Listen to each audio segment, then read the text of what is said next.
tu dois penser comme une grande personne Ouais. et arrêter D'acheter d'être dans un dans coin paumé où tu veux juste le louer. il faut et- arrêter d'être dans le jardin d'enfant. Ok. Alors qu'est-ce qu'on veut? Est-ce qu'on veut être dans le jardin d'enfant? C'est intéressant parce que ça veut dire qu'en fait, si tu veux enchaîner les opérations, que tu veux passer de 1 à 10, tu as l'obligation au final de penser en termes d'investissement et de revente potentielle dans 20-30 Tu dois ans, penser en termes de obligatoirement. patrimoine. Obligatoirement. Une fois qu'on a augmenté ses revenus, la question qui se pose réellement, c'est comment tu vas faire pour pouvoir enchaîner les opérations. Et ce qui va te poser problème, ça sera l'obtention du crédit. J'allais dire que c'était idiot, mais j'ai appris il n'y a pas longtemps que les banques avaient une quantité de crédit autorisée par an en termes de chiffres et que c'était variable en fonction des banques.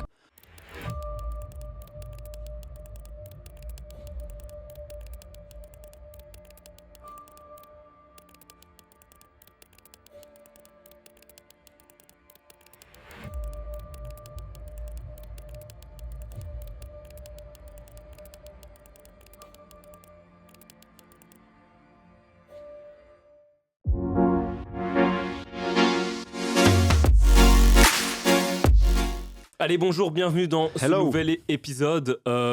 Aujourd'hui, question Passer à la vitesse plus d'1 million d'euros quand même. Ouais, Comment passer de 1 à Ouais. 10 biens immobiliers. Mhm. Pourquoi passer à 10? Pourquoi avoir cette ambition? Parce que, effectivement, si on s'arrête à un bien immobilier, on ne pourra jamais se retrouver justement dans une situation où on est confortable financièrement et où on s'est bâti, lapsus, parce qu'on devra se battre. On devra se battre toute notre Ce vie. sera pas facile. Non, c'est pas Nous, on évident. se sera bâti un patrimoine confortable de plusieurs Mhm. millions d'euros. Et donc, la question, c'est comment passer de 1 à 10 biens immobiliers. Antoine, as-tu des questions et as-tu une idée peut-être Bah, moi, je pars du principe, j'ai mon premier bien, ok. Mhm. J'ai acheté mon premier bien, j'arrive à retirer, monsieur le cash flow, on s'en fout, mais en gros, je m'en sors. Je rembourse mon prêt, je fais une petite plus-value qui est inexistante, qui me permet pas de vivre de ça. Cash flow positif, tu Un veux. cash flow positif, tout à fait. Et là, je me dis, bon, voilà, moi, j'ai mon premier bien, je vais passer à un bien suivant, ok. C'est quoi les étapes? Déjà, pour passer d'un premier bien à un deuxième bien, Alors, je pense que d'abord, il faudrait que tu mettes un blazer. ok. Parce que là, tu as mis une belle chemise, mais c'est fort décontracté et tu vas avoir besoin justement de porter un blazer Ok. et de préférence avec une pochette. Ouais, c'est vrai que, Euh, mais j'ai pas encore le statut social pour mettre la pochette, tu vois. euh, Félicitations, Leroy. Merci. Mais sinon, au-delà de ça, déjà, est-ce que tu seras passé de 0 à 1 ou est-ce que tu seras passé de 0 à plusieurs Mhm. déjà? Ah, parce que vois. tu as la possibilité. Ouais, ça dépend de l'opération que tu vas réaliser. Considérons que tu as suivi une formation. Oui, il me euh, disait d'acheter mon premier bien voilà, pour et t'en vivre as acheté dedans. un. Et je vis dedans. T'en On as est acheté un. d'accord. Ok, voilà. Et maintenant, tu veux accélérer. Voilà. Sachant que la première question que je vais te poser, moi, en tant que novice, Mhm. c'est que là, je suis en train de rembourser le premier. Mhm. Je rembourse le premier bien à la banque. Ok, Mhm. donc même si. Donc, non, je rembourse. Et comme je vis dedans, c'est moi qui rembourse le crédit. Ok. Comment je fais moi derrière? Parce que c'est la première question que je me pose. Je dois rembourser un crédit. Si je vais acheter une deuxième maison pour la louer derrière, parce que c'est le but, je dois rembourser ce crédit de la deuxième maison. Comment je fais? C'est compliqué. Je vais payer 2 crédits. Tu comprends? Tu vas déjà commencer, si tu as une ambition importante, à te créer une société. Ok. Ça, on a fait un épisode complet. Parce que tu es déjà dans Euh, l'optique d'en faire 10 Ah et oui, pas d'en faire qu'un. Ok. on a fait un épisode complet sur le sujet. Ouais, l'intérêt de. euh, Justement, où on explique que effectivement, si tu as une certaine ambition, tu seras obligé de passer par la création d'une société. Mhm. Considérons maintenant que ta société est constituée, eh bien, il faudra lui amener des fonds, il faudra lui permettre de pouvoir se financer. Et là, ce que tu vas établir, ça sera une stratégie. Donc ça, c'est la première chose. Établir une stratégie, et là, on va décomposer les étapes de la stratégie. Mais je peux me permettre? Mhm. Est-ce que justement la première difficulté elle est pas là, tu vois? Parce que moi j'entends bien qu'à partir du moment où j'ai créé ma société et que j'ai réussi à y mettre des fonds, bah derrière il y a des opérations que je vais pouvoir faire. Mais elle est là la première grosse difficulté pour moi. C'est-à-dire, La création de la société et l'allocation de fonds dans cette société, tu comprends? Moi j'ai déjà un prêt que je dois payer, je dois créer une société, ok, donc ça on trouve, c'est pas un problème, on a fait une vidéo sur en gros comment on peut faire, mais il faut que je trouve le moyen d'y allouer des fonds. Moi je rembourse un crédit, je travaille, comment je fais pour, tu vois? Ça passe obligatoirement par la recherche de fonds, soit par une la. augmentation de tes revenus. Ok. Il te faudra nécessairement Dans tous une les cas. augmentation de tes Non, revenus. mais c'est bien de le dire, parce qu'il y a un moment, c'est pas parce que tu as acheté ta première maison que cette première maison te permet de forcément acheter une deuxième. Il y a un travail à faire Tu entre vas les deux. pouvoir éventuellement la mettre en garantie. Ok, Tu vas pouvoir éventuellement la mettre en garantie, mais maintenant, de toute façon, il te faudra des fonds d'une manière ou d'une autre à un moment donné. ok, ouais, bien Donc, sûr. c'est bien de commencer à amener des fonds dans ta société. Et donc, l'idée, ça va être de ce qui va te poser problème. Tu dois te dire, ce n'est pas.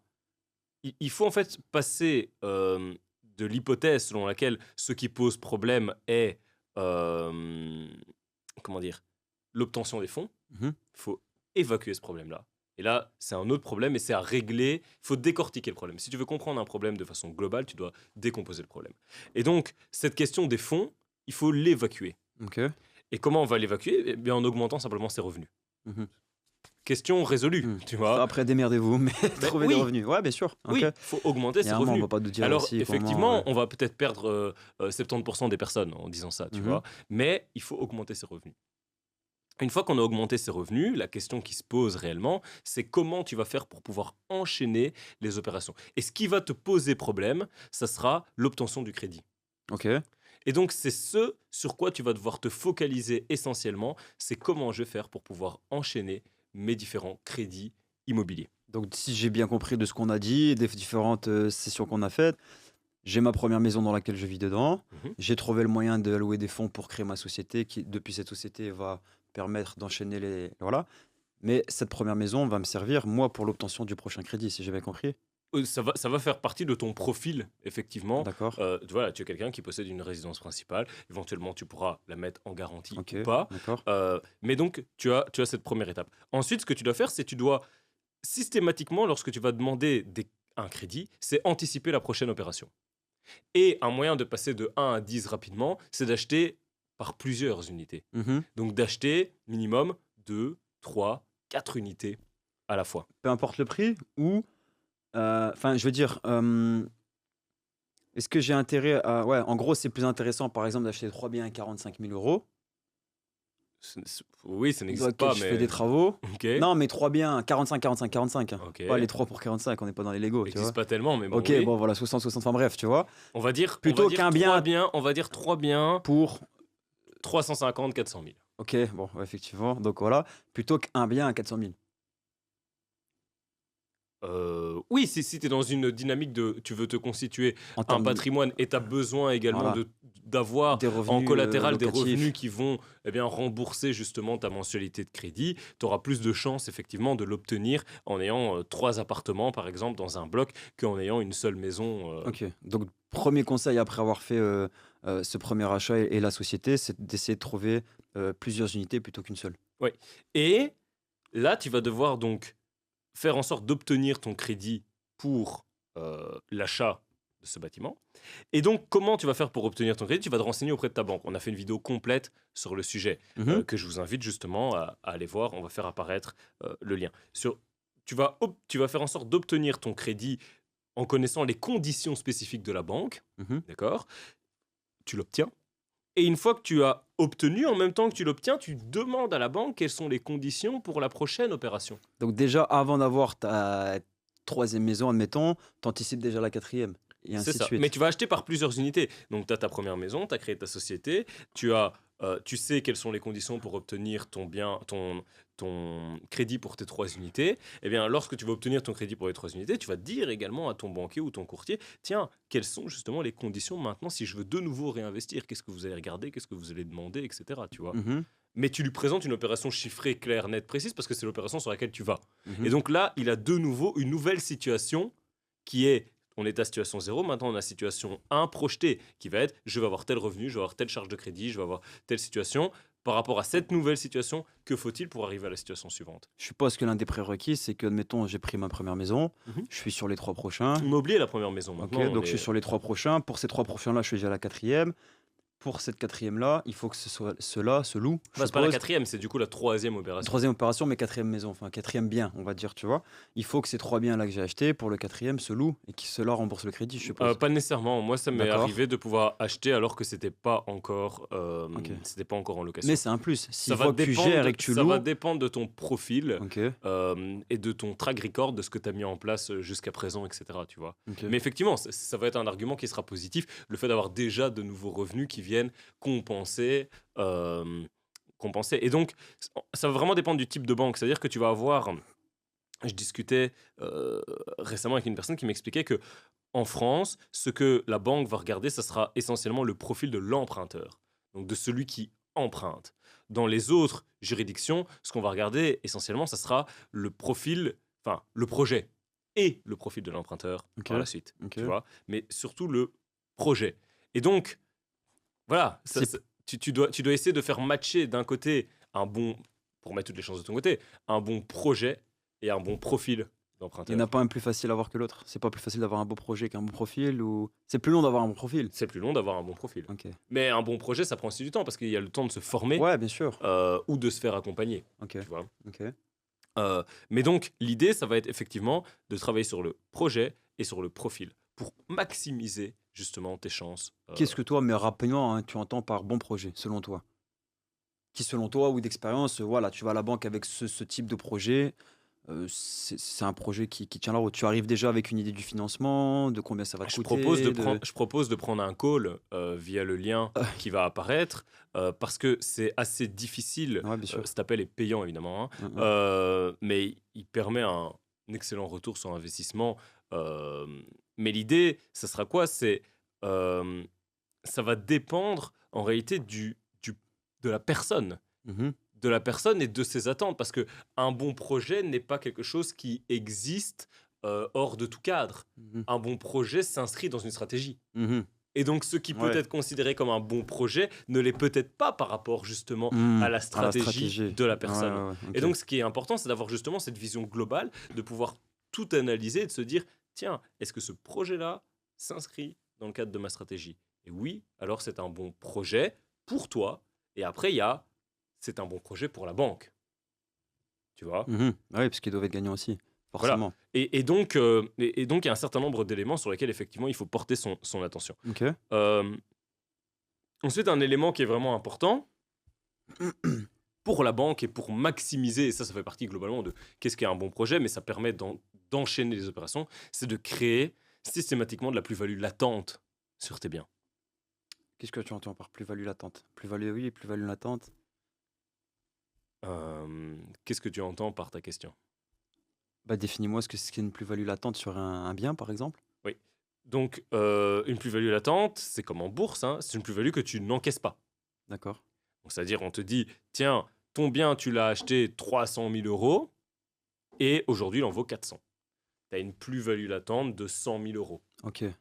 Le fait de créer de la plus-value latente, c'est quelque chose qui va rassurer les banques. Ouais, c'est synonyme de bonne gestion Oui, du mais c'est projet. synonyme que si tu payes pas, la banque peut revendre et c'est OK pour elle. D'accord, ok. Tu vois? Ouais, ouais, bien Si ton sûr. bien, t'as emprunté pour 400 000 euros, aujourd'hui, ton bien, il accuse une moins-value. Je sais pas, tu l'as détruit, ton bien. Tu vois? Tu l'as détruit et ton bien, aujourd'hui, il en vaut plus que 200. C'est un problème parce que la banque va te demander, lorsque tu vas vouloir faire ta prochaine opération, d'expertiser ton Ouais, ouais. patrimoine et de voir où t'en es aujourd'hui. Ouais, ouais. Tu vois? Mais Par un expert, justement, C'est bancaire. intéressant parce que ça veut dire qu'en fait, si tu veux enchaîner les opérations, que tu veux passer de 1 à 10, tu as l'obligation au final de penser en termes d'investissement et de revente potentielle dans Tu 20-30 dois ans, penser en termes de obligatoirement. patrimoine. Obligatoirement. Tu dois penser comme une grande personne Ouais. et arrêter D'acheter d'être dans un dans coin paumé où tu veux juste le louer. Il faut et- arrêter d'être dans le jardin d'enfant. Ok. Alors, qu'est-ce qu'on veut? Est-ce qu'on veut être dans le jardin d'enfant? Est-ce que mon père, Est-ce qu'on veut mettre des blazers à pochette? mon père parlait souvent à l'époque de certaines personnes avec un air un petit peu, Les gens vont vouloir qu'on l'invite. Hein. avec un air un petit peu, comment dire? Je vois un peu, ouais. Non pas de mépris, mais de tristesse, Ok, ouais. de tristesse Je vois, pour ouais. ces personnes. Ouais, ouais. Il parlait de gagne petit. C'est ouais, gain de Ce péché. sont les gens qui essayent de gagner des centimes sur des petites choses. tu vois. Et il m'expliquait, il ne faut jamais être un gain petit. C'est un gain petit, allez, typiquement... Le RC, on parlait du RC, tu te souviens? Le revenu cadastral, ouais. est-ce que tu le payes ou pas pour pouvoir louer au bout de 3 ans et pas? C'est un peu dans la même genre. Voilà, ça c'est un gain petit. Voilà, Exactement. ok. Exactement. Et l'idée, c'est de ne pas être un gain petit et d'avoir une ambition. Mhm, Euh, et si tu es un gain petit, tu resteras petit. mhm. Et donc, qu'est-ce qu'on veut? Après, c'est ok si tu veux rester petit et que tu veux juste un peu. Voilà. Ok. Mais si tu te dis, si tu prétends des ambitions qui sont importantes, tu dois effectivement te donner les moyens de tes ambitions. Mhm, Tu vois. Et donc, c'est pour ça que effectivement, tu dois penser en termes de patrimoine. Parce que globalement, la banque, de mon expérience, de ce que moi j'ai vécu, elle va te demander, eh bien, une analyse. Ok, tiens, aujourd'hui, votre patrimoine, il y a quoi? Ça vaut quoi? Tu vois. Et donc, elle va te demander une expertise. Si aujourd'hui, tu viens, tu présentes une moins-value, enfin, tu détruis globalement ton profil d'emprunteur. mhm, Et pour ton projet, tu détruis indirectement ton projet parce que si tu as fait des mauvaises affaires, bon, bah, tu risques de continuer à en faire de mauvaises. mhm, Vu que la plupart des gens ne changent pas. mhm. Ils deviennent de plus en plus eux-mêmes plus le temps passe. Ouais, ouais, je suis vraiment rendre compte. Euh, voilà, donc je disais aussi optimiser son profil emprunteur et optimiser le profil de l'opération. Donc on en a parlé ici globalement. Et un élément également important, c'est le fait d'acheter par plusieurs unités à la fois. Mhm, On en a parlé brièvement, mais lorsque tu vas acheter plusieurs unités, tu vas obtenir un seul financement. Donc tu vas aller voir une banque pour avoir un financement. Alors, il sera pas spécifiquement plus difficile d'obtenir un financement à 500 000 euros qu'un financement à 100 000. En fonction de toi et de ce qui est possible pour toi. Question peut-être idiote, est-ce Mhm. que c'est pas possible de financer plusieurs projets, 100 000, 100 000, 100 000, plutôt qu'un seul à 300 000? Tu vois ce que je veux dire? Est-ce que la différence Ouais. est... Quel est l'intérêt, selon toi, de financer 5 projets à 100 000 plutôt qu'un projet à 500 000? Alors, si vous écoutez le podcast que vous ne le voyez pas, Antoine est dans une concentration Ouais, là, profonde. j'avoue, Là. j'ai bugué un peu. Dites-nous peut-être en commentaire, vous, qu'est-ce qui fait qu'il vous semblerait plus évident de financer 5 projets à 100 000 plutôt que un projet à 500 000? Sachant que quand je dis projet à 100 000, c'est admettons 5 maisons à 100 000 euros J'ai compris. et pas une maison à 500 000. Mais dans la banque, tu vois. Antoine pense que je suis abruti Non, mais je et préfère essaie de préciser. reformuler de manière à ce que je comprenne. Parce que Merci j'ai regardé Antoine. un peu les techniques de politique, c'est ce qu'ils font pour essayer d'esquiver les questions et les réponses. Moi, je suis apolitique, je suis Donc, neutre en politique. donc c'est ouais, moi aussi, mais voilà, j'ai pas de réponse. Il sera plus facile d'obtenir une seule fois un financement que d'en avoir 5. Parce que si la banque te finance pas pour 500 000 euros, elle te financera pas pour 5 fois 100 000. Mhm. Peut-être ça sera trop tôt. Ça, c'est possible. Tu vois que ce sera trop tôt pour qu'elle te finance tout de suite 500 000 Mhm. et qu'elle pourra peut-être te financer une fois 100 000. Mais globalement, tu demandes la même chose. Et comme je l'avais expliqué précédemment, tu vas avoir moins de marge de négociation également sur ton affaire. Et donc, tu vas partir sur un projet qui sera moins intéressant, Mhm. potentiellement. Parce que quand tu pars sur plus gros, tu fais des économies d'échelle. Règle de base de l'économie. Et donc, étant donné que tu vas faire des économies d'échelle, tu vas pouvoir aller réduire ton prix d'entrée. Tu vas réduire ta gestion éventuelle s'il y a une gestion à faire. Et donc, ce sera plus intéressant d'aller t'orienter vers un achat de plusieurs en une fois. Et tu vas passer plus vite Mhm. à 10 unités. Si on sait que, globalement, dans la plupart des cas, le temps d'acquisition, que ce soit en Belgique ou en France, le temps d'acquisition, il va être de 4 à 5 mois. À partir du moment où tu trouves ton bâtiment, tu Ouais. fais ton offre, il faut globalement 4 à 5 mois pour que tu en deviennes propriétaire. Donc x5 si tu fais 5 fois 100 000. Ouais. Voilà. Autant une fois, ouais. Et si en plus tu as les travaux, tu as le vide locatif que tu dois assumer, puis le temps de trouver ton locataire, ton opération, et avec tes artisans, tes ouvriers, ça sera plus intéressant de venir leur proposer un gros chantier que 5 petits chantiers. Mhm. Donc ça sera plus intéressant d'acheter. C'est comme dans la drogue, hein. Les dealers de drogue qui gagnent le plus d'argent sont Qui ceux vendent en qui gros. vendent en gros Mhm. et pas ceux qui vendent au détail. C'est vrai qu'à l'époque, quand je vendais. Non, mais ouais, question. Est-ce que de 1 à 10, tu passes toujours par la même La banque? drogue, c'est mal. Hein. Ouais, il faut pas. Est-ce que de 1 à 10, tu passes par la même banque à chaque fois ou tu as un intérêt à consulter différentes banques pour tes projets? Ça, j'en ai parlé dans une vidéo, on Ok. l'a abordé ensemble. Euh, c'est une excellente question. Ça va vraiment dépendre de est-ce que la banque peut déjà te financer et te suivre sur plusieurs opérations? Est-ce que ça sera donc intéressant? Si effectivement tu as un partenaire bancaire avec qui tu peux travailler sur le long terme et sur lequel tu peux travailler sur plusieurs opérations, autant continuer avec ce partenaire. Si maintenant tu vois qu'avec ce partenaire c'est bloqué, mais que toi malgré tout tu veux avancer, que tu penses qu'il y a des opportunités chez d'autres parce que tu es allé te renseigner, alors à ce moment-là il faut aller chez d'autres, tu Je vois. savais pas, mais j'ai appris, c'est Mais peut-être bête, hein, moi honnêtement, je suis pour la... la fidélité. Exactement. Mais sincèrement, c'est quelque chose qui est Ouais, important. bien sûr. Si ça se Euh, passe bien, pourquoi changer après tout, de toute façon? C'est ça. De temps en temps, c'est important aussi, il faut donner un peu à manger à tout le monde, entre Mhm. guillemets, c'est-à-dire, tu peux pas, enfin, tu vas pas nécessairement tout faire chez une seule personne. De temps en temps, tu vas proposer des projets aussi à d'autres personnes pour développer également ton réseau de partenaires ou des gens qui t'ont rendu des services ou qui t'ont aidé. Mais sinon, moi, j'aime bien cette dynamique d'avoir une certaine forme de fidélité, sans que ça tombe non plus dans une vision romantique des choses Ouais, bien où sûr. Où là, il y a de l'émotion, j'adore mon banquier, mais bon, il me prête plus d'argent et mais je l'aime bien, il est gentil. Ouais. il me prête plus. Moi, j'ai besoin qu'il J'ai me besoin qu'il me prête. prête, je vais voir Et quelqu'un qui est peut-être moins gentil, mais qui va me prêter. voilà, bah, Ouais, tu n'auras pas le choix à un moment ouais, bien donné. sûr. C'est une relation commerciale. Hein, Tout le monde est là et c'est pas censé impacter ou détruire d'une quelconque façon tes relations. Mais sinon, c'est bien, à mon sens, de pouvoir construire euh, de la relation dans la durée Mhm. pour Ok, tout le monde. ok. Autre question? Non, j'allais dire que c'était idiot, mais j'ai appris il y a pas longtemps que les banques avaient une quantité de crédit autorisée par an en termes de chiffres et que c'était variable en fonction des banques. C'est idiot, mais je savais pas. Genre, par exemple, telle banque a 2 milliards 800 000 euros de crédit à pouvoir passer et qu'apparemment, quand ils sont arrivés au bout, ben, malheureusement, ils peuvent plus. Est-ce que tu pourrais nous préparer un diagramme avec et un tableau avec des chiffres pour le prochain épisode Par rapport à ça, où tu... là, je mettrais un blazer et une cravate. Ah, alors, à ce moment-là, avec plaisir. Ok. donc, donc voilà, je pense vraiment que ça, c'est des points qui sont importants. Mhm. Et je vais noter un dernier point pour passer à 10 biens, euh, renforcer son réseau et ses relations. C'est-à-dire qu'il y a Ouais. vraiment il y a une part de soft skills, enfin ouais, de soft skills, de compétences personnelles. Et puis après, il y a des compétences techniques. Mais le fait de renforcer son réseau, etc., c'est quelque chose qui est relationnel. Et je pense que c'est important, si tu veux à un moment donné avoir de l'ambition, quand je dis renforcer son réseau, c'est fréquenter des gens qui l'ont fait, C'est ce que j'allais dire. Est-ce que. notamment via le Discord.